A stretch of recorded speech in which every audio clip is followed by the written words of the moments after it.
신의 산으로 인도하시는 하나님이시죠. 신의 산으로 인도하신 하나님.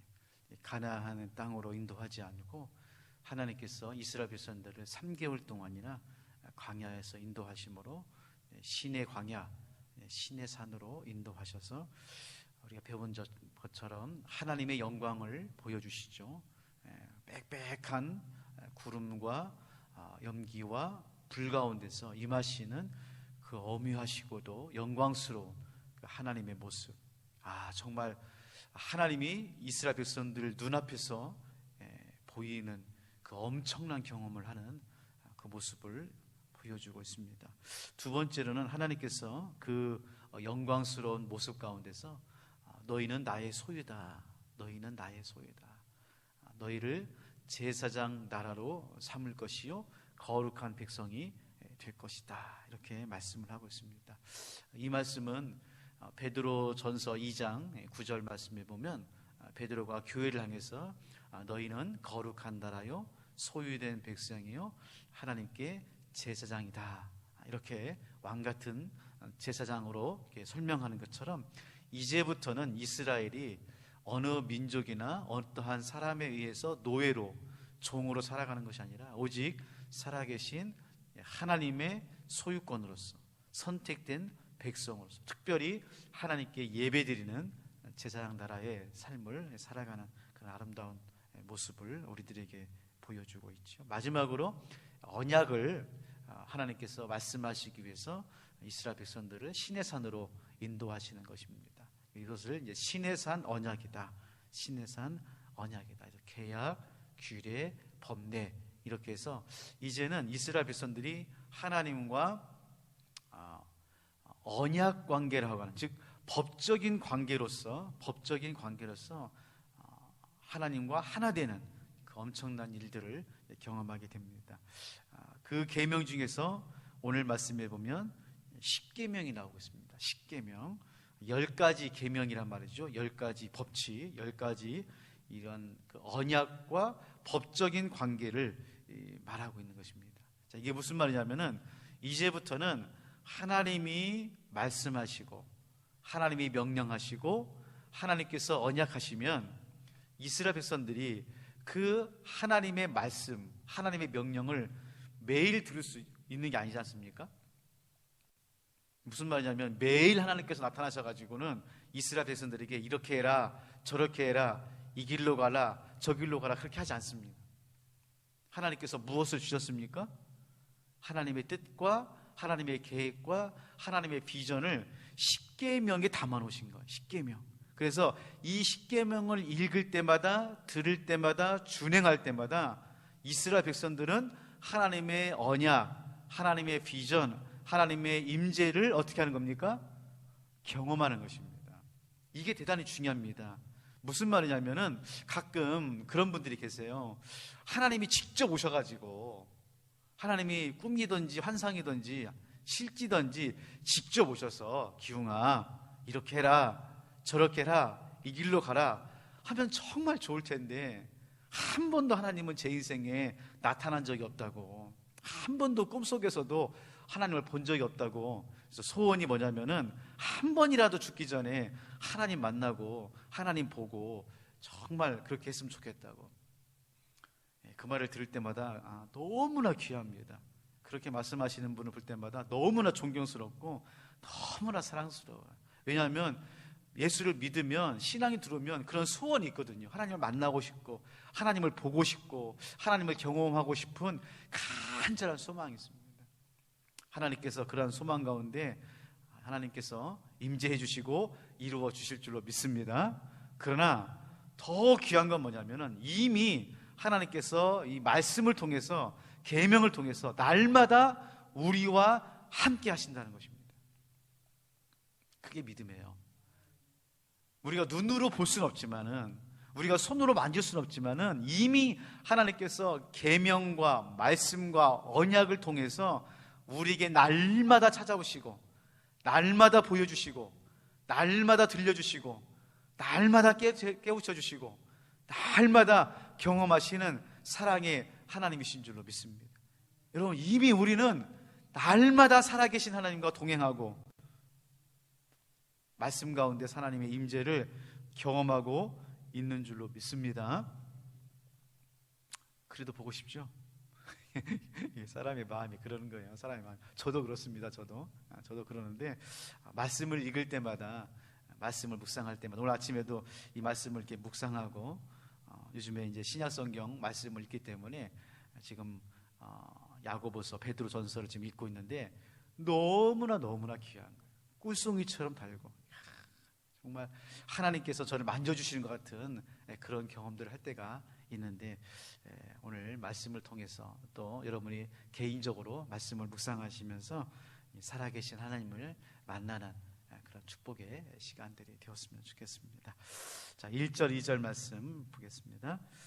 하나님이 이 모든 말씀으로 말씀하여 이르시되 나는 너를 애굽 땅 종 되었던 집에서 인도해낸 내 하나님 여호와니라. 자, 오늘 2절에 보니까 하나님을 뭐라고 말하고 있습니까? 어떤 하나님이라고 그러고 있어요? 내 하나님 여호와니라. 내에다가 동그라미를 쳐놓으세요. 내 하나님 여호와니라. 자, 보세요. 하나님께서 이스라엘 백성들을 지금 430년 동안 노예 생활하셨던 삶들을 멈추고 끝내고 이제 출애굽해서 광야로 인도하는데, 이제는 애굽 땅 종 되었던 집에서 인도하여낸 하나님이다 라고만 하신 것이 아니라 내 하나님 여호와라는 것입니다. 하나님이 누구의 하나님이라는 거예요? 이스라엘의 하나님이라는 것입니다. 이제는 하나님께서 아예 선포하신 거예요. 너희가 내 백성이 되는 것처럼 내가 너희의 하나님이 되겠다는 것입니다. 이게 하나님의 약속입니다. 여러분, 하나님께서 우리를 부르셨습니다. 세상에서 건져주셨습니다. 지금까지 하나님께서 우리를 인도해 주신 줄로 믿습니다. 그것보다 더 중요한 것은 뭐냐면은 그 하나님이 이제는 누구의 하나님이라는 거예요? 나의 하나님이라는 거예요. 나의 하나님. 이제부터는 그 누구의 하나님도 아니고 그 어떤 사람의 하나님도 아니고 바로 너희의 하나님, 내 하나님, 우리의 하나님, 우리 평화교회 하나님, 우리 가족의 하나님이시라는 것입니다. 이게 바로 큰 은혜 중에 은혜인 것이죠. 우리가 인생을 살아가면서 가장 큰 은혜가 뭐냐? 그 살아계신 하나님, 창조의 하나님, 우리를 인도하시는 하나님이 이제 누구의 하나님이 된 거예요? 나의 하나님이 된 거예요. 하나님께서 출애굽을 통해서 이 말씀을 하고 싶은 것입니다. 430년 동안 이스라엘 백성들에게는 어떤 하나님이었어요? 원망과 한스러운 하나님이었죠. 하나님이 결코 다 우리 하나님이 아닌 거예요. 왜냐하면 나의 하나님이라면 이런 고통 속에 있을 수 없잖아요. 43년도 아니고 430년 동안 애굽에서 노예 생활하고 있는데 한 번도 하나님이 찾아오지 않았잖아요. 그래서 이스라엘 백성들의 뿌리 깊은 마음 가운데는 늘 하나님을 의심하고 불안하고 흔들리고 나의 하나님이 아닌 것 같은 그런 하나님이었어요. 근데 이제 비로소 드디어 이스라엘 백성들 가운데 그 하나님이 아브라함의 하나님, 이삭의 하나님, 야곱의 하나님이 누구의 하나님이 되는 거예요? 나의 하나님이 되는 거예요. 사랑하는 성도 여러분, 여러분 인생에도 고난이 있을 겁니다. 고통이 있고 질병이 있고 죽음이 있고 실패가 있고 어려움이 있을 거예요. 그때마다 나의 하나님이 아닌 것 같아요. 나의 하나님. 왜냐하면 믿는 사람이기 때문에 하나님이 없다라고 고백하기 힘들어요. 이제는 새벽에 나오신 분들 정도면은 하나님 없어, 하나님 안 계셔, 이렇게까지는 신앙이 떨어지지 않죠. 하나님이 계시는 것 같아요. 근데 뭐가 문제입니까? 그 하나님이 나를 별로 안 사랑하는 것 같아요. 나와 함께 하지 않는 것 같아요. 왜? 하나님이 정말 나를 사랑하면 이렇게 어려움을 주고 아픔을 주고 고통을 주고 시험을 주고 그런 하나님은 아니신 것 같아요. 섭섭해요. 하나님 앞에 좀 힘들어, 마음이. 하나님을 정말 더 사랑하고 싶은데 가끔 아닌 것 같아요. 지금 이스라엘 백성들이 그런 마음인 거죠. 하나님이 살아계신다면, 아브라함 하나님, 이삭의 하나님, 야곱의 하나님이라 하신다면 이 430년의 고통에서 우리를 건져주실 텐데 그렇지 않았거든요. 근데 이제 하나님께서 어떻게 하십니까? 인도해 주셔서, 보호해 주셔서, 여기까지 인도해 주셔서 이제는 하나님이 내 하나님이다. 여러분, 이 하나님이 바로 여러분의 하나님이신 줄로 믿습니다. 자, 그리고 난 다음에 계명을 주십니다. 그리고 난 다음에 모든 것을 다 인도하시고 보호하시고 사랑하시고, 그리고 너희가 나의 백성이고 내가 너희 하나님이다 라고 하시면서, 그러면 너희가 나의 백성이고 내가 너희의 하나님이라는 것을 어떻게 알 수 있느냐? 계명을 주심으로 알게 됩니다. 계명을 주면. 십계명은 뭐냐면은 예수를 믿는 사람들이, 하나님을 믿는 사람들이 지켜야 될 의무나 법이 아닙니다. 그렇게 십계명이나 계명을 지키면 어려워요. 어렵습니다. 계명과 십계명은 뭐냐면은 이걸 말씀을 듣고 계명을 지키고 순종함으로써 나는 하나님 백성이고 하나님은 나의 하나님이라는 것을 어떻게 하는 것입니까? 경험하는 통로입니다. 은혜의 통로입니다. 축복의 통로가 되는 것입니다. 그게 십계명이고 하나님이 주시는 계명과 율례예요. 근데 이거를 잘못 해석하고 그거를 지키면서 퇴색되다 보니까 우리가 계명과 율례와 법칙을 어떻게 지킵니까? 바리새인처럼 지키는 거예요. 바리새인처럼 지킵니다. 두 가지입니다. 첫 번째로, 지키지 않으면 어떻게 됩니까? 저주를 받고 벌을 받기 때문에 의무적으로 지키는 거예요. 의무적으로. 안식일을 지키고 금식을 하고 기도하고 살인하지 않는 것이 의무입니다. 왜? 지키지 않으면 어떻게 되기 때문에? 큰일 나기 때문에, 저주를 받기 때문에 어떻게 합니까? 의무적으로 마지못해서 억지로라도 지키는 것이 법이 됐어요. 두 번째가 더 중요합니다. 10가지 법 중에서 한두 가지로 더 지키는 사람이 안 지키는 사람을 판단하고 비난하는 도구로 사용됩니다. 이게 참 무섭습니다, 여러분. 무서워요. 3가지 법을 지키는 사람은 2가지밖에 안 지키는 사람을 평가하고 비난하고 판단하게 되어 있어요. 정죄하게 되어 있습니다. 바리새인처럼 되는 거예요. 바리새인처럼. 여러분, 바리새인이요 어떻게 했습니까? 자기들이 법을 잘 지킨다고 하면서 세리나 창기들을 판단하고 비난하고 저주하고 정죄하잖아요. 그렇지 않다는 겁니다. 지금 이 법은 정신은, 계명의 정신은 우리가 배우고 있는 것처럼 마태복음 22장에서 율법사가 예수님에게 와서 말합니다. 예수님, 당신을 보니 대답을 참 잘하시고 성경을 많이 알고 계시는데 우리가 하나님 앞에 계명을 받았습니다. 이 많은 계명 중에 가장 제일 되는 계명이 무엇입니까? 이렇게 물어봅니다. 법에 대해서 물어봐요. 그때 예수님께서 뭐라고 말합니까? 법을 잘 지켜라. 그럽니까? 한 가지라도 빠트림없이 다 지켜라. 그럽니까? 아니에요. 법의 계명의 정신을 말하고 있습니다. 최고의 법은 뭐냐? 하나님을 사랑하고 내 이웃을 내 몸과 같이 사랑하라. 그래서 오늘 우리가 3절부터 17절까지 나오는 이 10가지 계명을 어떻게 묵상해야 됩니까? 지키고 안 지키고 복을 받고 저주를 받고로 보는 것이 아니라 사랑의 마음으로 지키는 거예요. 사랑의 마음으로,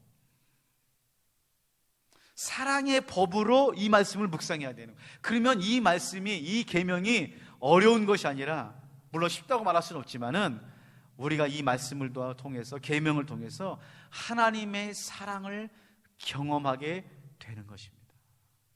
자, 1계명부터 4계명까지는 하나님과의 관계를 말하는 계명이고요, 5계명부터 10계명까지는 사람과 사람 사이의 관계를 말하는 법으로 나와 있어요. 그런데요, 오늘 3절 말씀 보세요. 너는 나 외에 다른 신들을 내게 두지 말라. 여러분, 사랑하면 다른 신을 섬길 엄두가 나지 않죠. 이유도 없고요. 이게 무슨 말입니까? 4절 말씀에 너를 위하여 새긴 우상을 만들지 말아라. 7절에 너는 내 하나님 여호와의 이름을 망령되이 부르지 말아라. 8절에 안식일을 기억하여 거룩하게 지키라. 자, 보세요. 이 4가지 계명은 어떻게 하면 지킬 수 있습니까? 하나님을 사랑하면 되는 거예요. 하나님을 사랑하면 되는 거예요. 이 계명을 지킬 수 있도록 하나님께서 우리에게 주시는 것이 뭐냐? 사랑입니다. 사랑. 또 보세요. 12절 말씀부터 17절까지는 사람과 사람 사이의 관계죠. 내 부모를 공경하라. 살인하지 말라. 간음하지 말라. 도둑질하지 말라. 거짓 증거하지 말라. 탐내지 말라. 이 모든 것도 결국은 무엇과 연결되는 겁니까? 사랑과 연결되는 거예요. 사랑하면 살인하지도 간음하지도 탐내지도 거짓 증거하지도 않는 것이죠. 그래서 오늘 말씀해 보면 인간과 인간의 첫 번째 계명이 뭐냐면 내 부모를 공경하라는 것입니다. 다시 보겠습니다. 12절 말씀. 내 부모를 공경하라. 그리하면 내 하나님 여호와가 내게 준 땅에서 내 생명이 길리라. 여러분, 사람과 사람과의 계명, 즉 사람과 사람 속에서의 그 사랑의 계명 중에 첫 번째가 뭐냐면 부모님을 공경하고 부모님을 사랑하는 거예요. 왜 첫 번째가 부모님이었을까요? 예, 물론 부모님이라고 하는 어떠한 그 통로로서의 역할도 있지만 가장 가까이에 있는 사람을 사랑하지 않고는 이웃도 원수도 사랑할 수 없기 때문에 그런 것입니다. 근데 우리는 거꾸로예요. 무슨 말이냐면은 가장 가까이 있는 사람들은요 늘 싸우고요, 불평이 많고요, 예의가 없고요, 사랑하기가 힘들어요. 근데 이웃이나 멀리 있는 사람이나 모르는 사람들은 어쩌면 그렇게 사랑하는지 몰라요. 근데 참 이게 안타까운 거죠. 우리 인생에서 정말 안타까운 거예요. 정말 함께 같이 살아가는 남편, 아내를 존중하고 사랑하고 예의를 지키고 좋은 관계를 지어야 되는데 10년 살고 30년 살고 40년 살면 가장 함부로 하는 사람이 누굽니까? 가장 쉽게 생각하는 사람이 누구예요? 옆집 남편이 아니잖아요.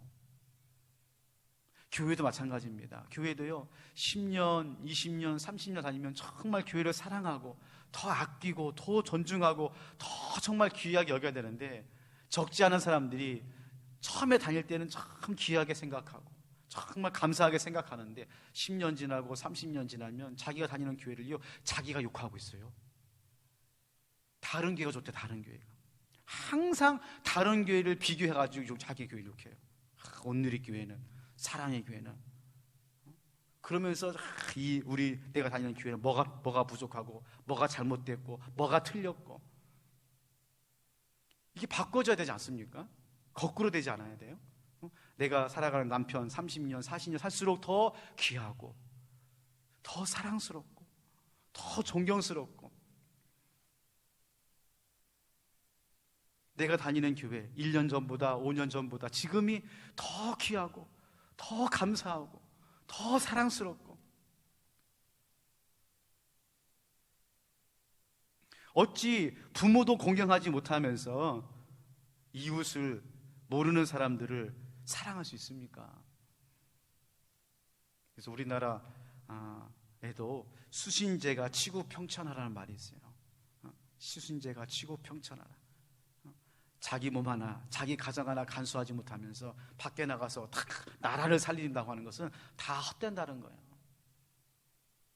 아무리 밖에 나가서 인정받고 사랑받아도 가정에서 인정받지 못하고 사랑받지 못하면 그건 헛된 인생이죠. 제가 한번 요셉에 대해서 설교할 때 요셉이 언제가 가장 힘들었습니까?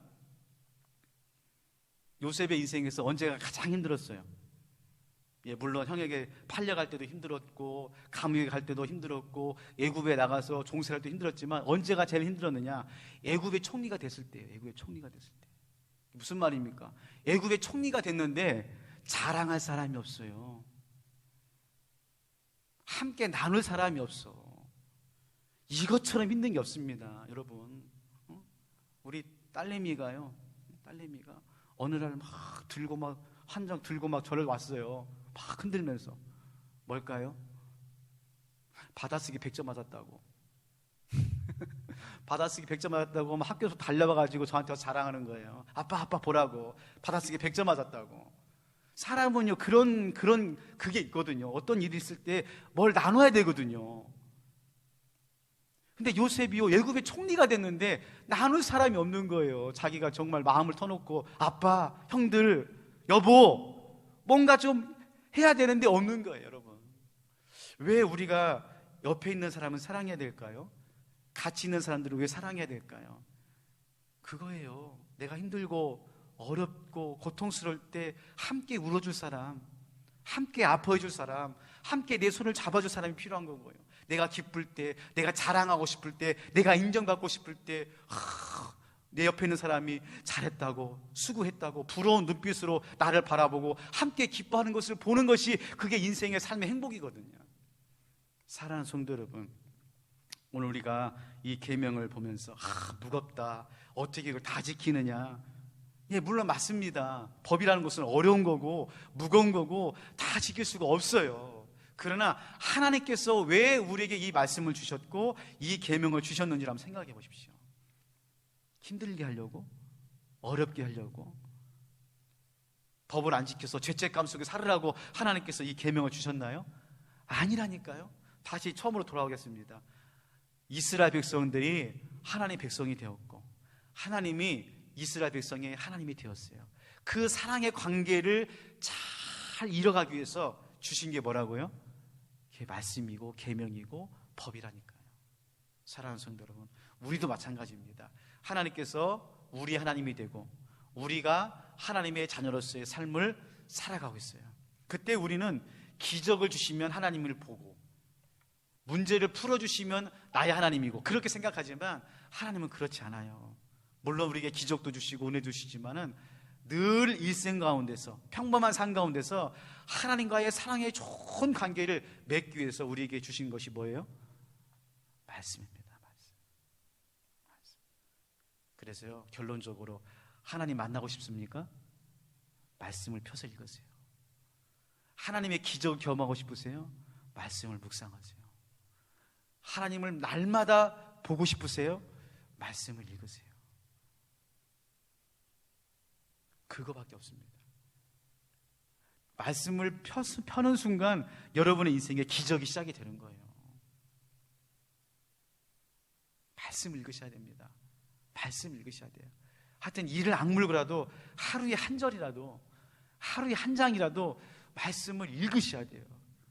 악한 마귀가 가장 방해하는 것 중에 하나가 뭐냐면 말씀을 못 읽게 합니다. 또 말씀이 안 들리게 하죠.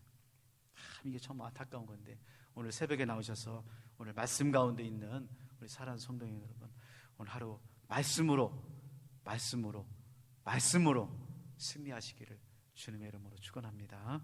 하나님 아버지, 오늘 하나님께서 이스라엘 백성들에게 시내산 언약 10계명을 허락해 주셨습니다. 이제부터는 이스라엘 백성들이 하나님의 언약, 하나님의 계명과 법도를 지킴으로 하나님은 우리의 하나님이고 우리는 하나님의 백성임을 날마다 경험하는 귀한 언약의 법을 허락해 주셨습니다. 자비로우신 아버지 하나님, 우리 인생에도 날마다 기적이 일어나고 역사가 일어나고 응답이 일어나기를 원합니다.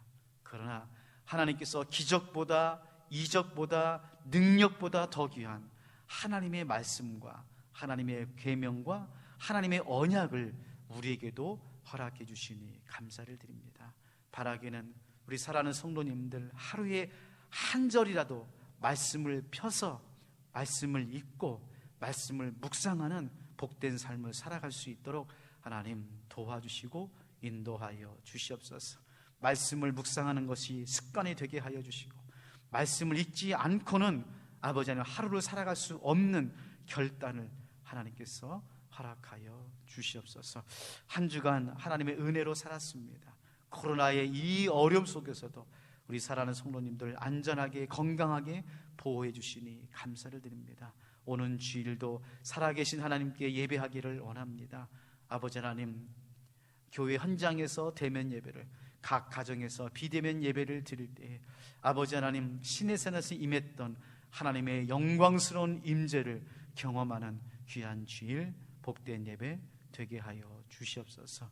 오늘 또 아버지 앞에 기도하는 우리 사랑하는 성도님들, 새벽을 깨워서 기도하시는 우리 성도님들, 하나님께서 말씀 가운데 은혜 가운데 능력 가운데 하루하루를 살아갈 수 있도록 인도하여 주시고 저들이 축복의 통로, 은혜의 통로, 응답의 통로가 되어서 기도하는 제목들이 다 이루어질 뿐만 아니라 우리 평화교회가 아름답게 세워지는 야긴과 보아스 같은 귀한 인생 될 수 있도록 하나님 도와주시고 인도하여 주시옵소서. 감사드리며 오늘도 말씀 가운데 우리를 인도하시는 예수님의 이름으로 기도하옵나이다. 아멘. 하늘에 계신 우리 아버지, 아버지의 이름을 거룩하게 하시며 아버지의 나라가 오게 하시며 아버지의 뜻이 하늘에서와 같이 땅에서도 이루어지게 하소서. 오늘 우리에게 일용할 양식을 주시고 우리가 우리에게 잘못한 사람을 용서해 준 것 같이 우리 죄를 용서하여 주시고 우리를 시험에 빠지지 않게 하시고 악에서 구하소서. 나라와 권능과 영광이 영원히 아버지